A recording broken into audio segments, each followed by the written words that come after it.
Les Australiens étaient installés à Rouel. Le fort de Tourneville renoue avec son passé militaire.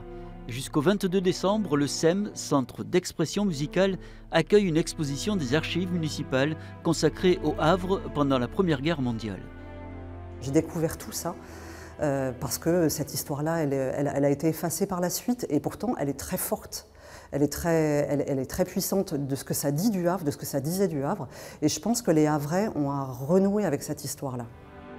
Une histoire occultée par les terribles bombardements de septembre 1944. Pourtant, la guerre de 14-18 a elle aussi transformé la ville. Le Havre est la principale base arrière des Britanniques. En 4 ans, 2 millions de soldats de l'Empire foulent le sol havrais.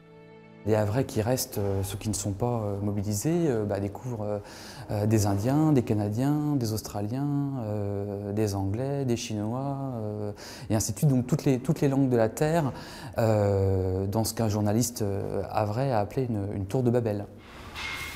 Les industries métallurgiques de la ville tournent à plein régime. Femmes et enfants travaillent à l'effort de guerre.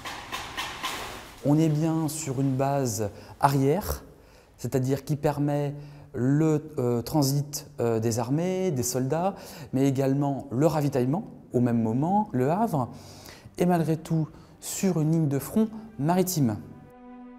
Pour aller plus loin, le CEM organise avec la Maison du Patrimoine et les jeunes du Grain à démoudre 2 soirées ciné-concerts, les 19 et 21 novembre.